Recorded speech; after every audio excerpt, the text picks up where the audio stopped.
Hey everyone, I'm working to hit 1,000 subscribers and I need your help to get there. If you enjoy this content, please hit that subscribe button right now. The Boston Red Sox are already dealing with a crisis before a single pitch has been thrown in 2025. That's right, we haven't even sniffed opening day yet, and the injury gods are already laughing at Fenway Park. Romy Gonzalez, the man many assumed would be locking down second base on day one of the regular season, has just dropped a bombshell that sent shockwaves through Red Sox Nation. And if you thought this was going to be a clean, drama-free spring training for Boston, oh, you sweet summer child. Let's set the scene. Romy Gonzalez was hurt in the third-to-last regular season game of 2024, not the postseason, not some heroic playoff collision, a late regular season game, and instead of this being a quiet, heal-up during the off-season kind of situation, it has dragged all the way into spring training 2025, snowballing into something that now threatens to reshape how Boston manages its entire infield roster.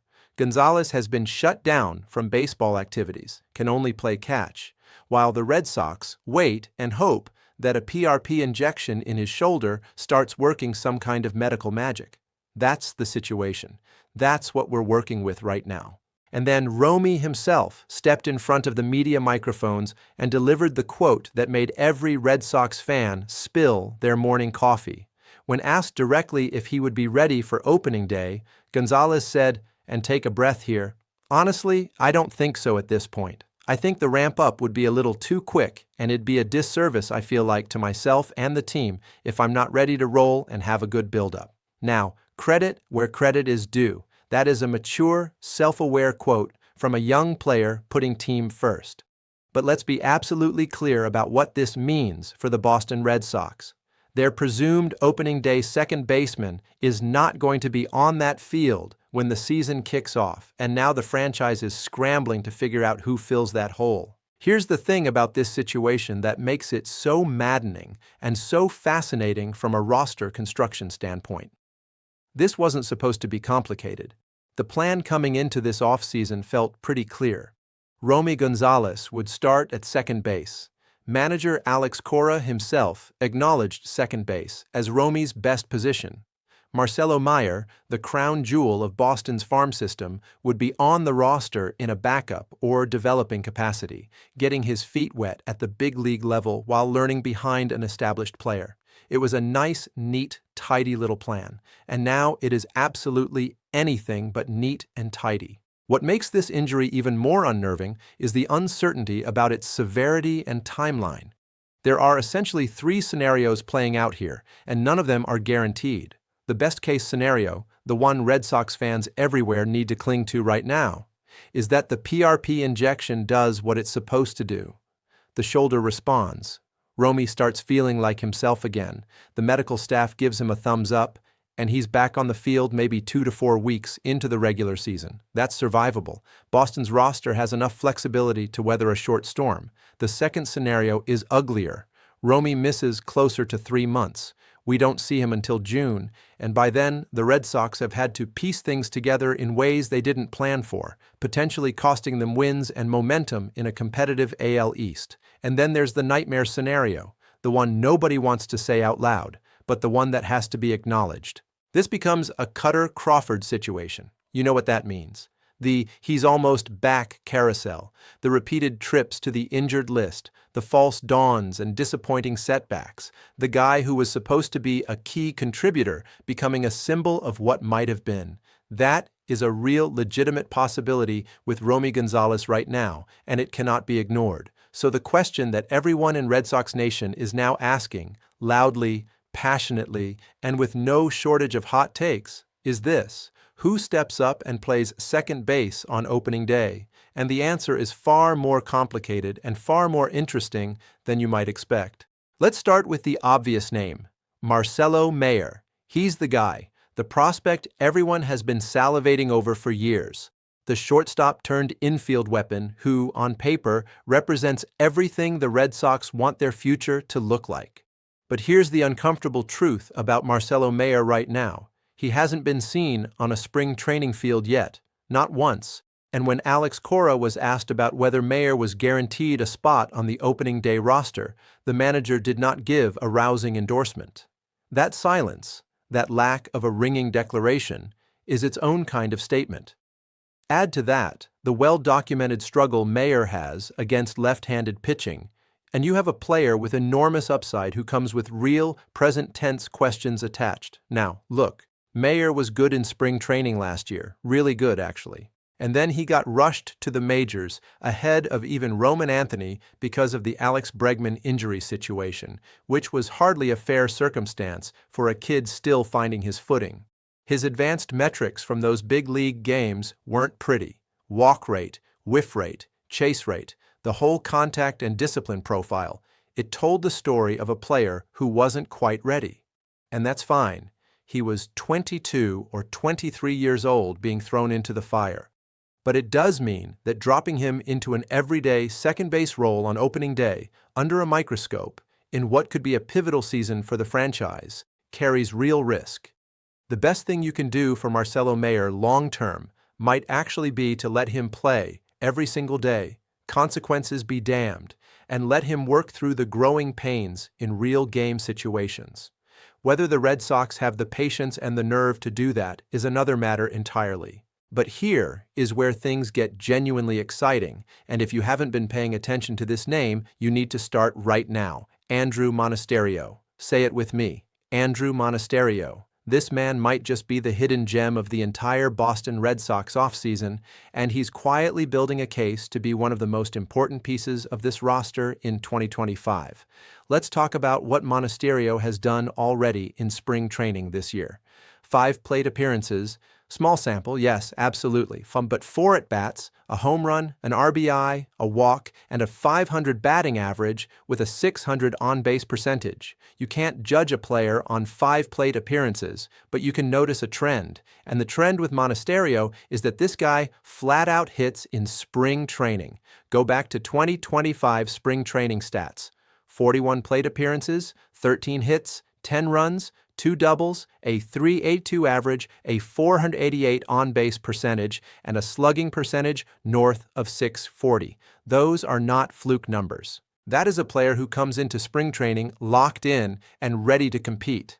Now, in the major leagues, Monasterio has shown he can hold his own. He hit .270 last year, which is respectable for a utility-type player who wasn't even supposed to be a focal point of anyone's roster. His 2024 season with Milwaukee was limited to 59 games, and his average dipped to .208. But context matters. He was playing a peripheral role, not getting consistent at-bats, and still managed to contribute. His 2023 season showed even more promise, with 92 games played and a .259 average. This is a player who, given actual opportunity and consistent playing time, has shown the ability to produce, and now he's in a situation where that opportunity might land squarely in his lap. Here's the creative roster solution that could actually make this work, and it requires thinking about the infield as a whole rather than just plugging someone into Romy's spot. If Marcelo Mayer plays second base, which many believe he should, then you need someone at third. Enter Caleb Durbin, the recent trade acquisition who gives Boston another infield option with real versatility. And then Monasterio, rather than being an afterthought on the bench, becomes a legitimate everyday presence. Here's how it could look. Against righties, Mayer gets the second base bag, Durbin takes third, and Monasterio starts at another spot or spells someone. Against lefties, where Mayer struggles, you flip it. Durbin moves to second, Monasterio plays third, and you've protected Mayer from the matchup while keeping everyone productive. It's not simple. It requires roster creativity and a manager willing to think outside the box. But it's far more interesting than the default option a lot of people keep reaching for. And that default option? That's Isiah Kiner-Falefa, IKF, who the Red Sox signed to a 1-year deal this offseason. Look, IKF is a solid defensive player. Nobody is going to take that away from him. He can field his position, he's experienced, and he's a professional. But let's look at the offensive reality here. A .262 batting average, a .97 on-base percentage, and a .334 slugging percentage.